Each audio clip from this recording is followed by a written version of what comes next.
জগন্নাথ বিশ্ববিদ্যালয়। এখানে আমি পড়েছি 5টি বছর। আর পুরান ঢাকা আমার প্রাণের শহর। আজকে আমরা ঘুরে বেড়াবো পুরান ঢাকার অলিগলি। সর্বপ্রথম আমরা চলে গিয়েছিলাম আহসান মঞ্জিল। ভার্সিটিতে যারা ভর্তি হয় প্রতিটা ব্যাচেরই প্রথম গ্রুপ ফটো মনে হয় এই আহসান মঞ্জিলেই তোলা। গিয়ে দেখি খুলবে বিকালে, কিন্তু দুপুর হওয়ার আগেই লম্বা ভিড়। আমার বন্ধু সুমন গিয়ে টিকিট কাটার চেষ্টা করলো, কিন্তু এটার নতুন সিস্টেম করেছে অনলাইনে টিকিট কাটার। যেহেতু আমরা আগে থেকে টিকিট কাটি নাই, তাই আমরা এখানে আর দেরি করলাম না, চলে গেলাম সদরঘাট। ঘাটে ঢুকতে হলে 10 টাকা করে টোল দিতে হয়, কিন্তু জগন্নাথ ইউনিভার্সিটির স্টুডেন্টদের কাছ থেকে সেটা নেওয়া হয় না। দীর্ঘদিন পর নিজেদেরকে স্টুডেন্ট দাবি করতে পেরে অন্যরকম ভালো লাগছিল।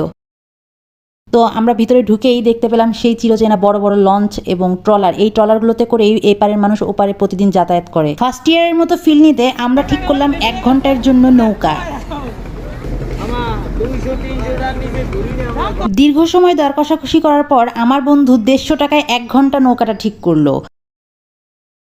এই যে নৌকা থেকে আহসান মঞ্জিলের ভিউটা দেখা যায়। পুরান ঢাকার স্টুডেন্টদের জন্য এই নদী এবং নৌকাটা মনে হয় প্রধান ঘোরার মাধ্যম। এখানেই অনেকে বন্ধুদের জন্মদিন সেলিব্রেট করে। কত যে সময় এখানে কাটিয়েছি তার হিসাব নেই। নৌকায় উঠে গান হবে না, সেটা কি হয়? গান শুনতে শুনতে আমরা অন্য বন্ধুদেরকে মিস করছিলাম। জুবাইয়ের গান ধরতো আর সবাই তাল দিত। দুইজন এর ঘুরছি হবে জুবাইয়ের গেছে এয়ারপোর্ট, রিমন গেছে বাড়ি, রিমন শ্বশুর বাড়ি। ওই তো সবই সুন্দর গান। বন্ধু আমাকে দিয়ে 1000 খানেক ছবি এবং ভিডিও সেদিন করিয়ে নিয়েছিল। প্রায় প্রতিটি সন্ধ্যায় আমাদের আড্ডা হতো এই বড় বড় লঞ্চের ডেকে। সদরঘাটে এই সকল ভাই ব্রাদারদের চিত্র খুবই সাধারণ। কাঠফাটা গরমে আমার বন্ধুর লাগবে লাল চা। হঠাৎ এই ফ্যানটার দিকে নজর গিয়ে ভাবলাম যে চা মামা আসলেই কতটা বুদ্ধিমান। আগে জ্যাম আর এই ঘনবসতিপূর্ণ এলাকা দিয়ে হাঁটতে যতটা বিরক্ত হতাম, সেদিন তার থেকেও বেশি আবেগপ্রবণ হচ্ছিলাম। সব কিছুতেই আলাদা ভালো লাগা কাজ করছিল। এই যে মামাদের ঝগড়া, রিক্সা গায়ের উপর চলে আসছিল, এই যে সারি সারি দোকান, সব কিছুই যেন একটা মায়া। পুরান ঢাকায় আসবেন আর এরকম অলিগলিতে বিরিয়ানির দোকান দেখতে পাবেন না, সেটা কি হয়? আমরা হাঁটার পথে কতগুলো বিরিয়ানির দোকান যে পার করেছি তার কোনো হিসাব নেই।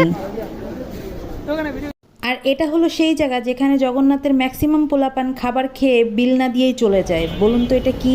হ্যাঁ, এটা জগন্নাথের টিএসসি। জায়গাটা খুব কম হলেও এটাই জগন্নাথের প্রাণ।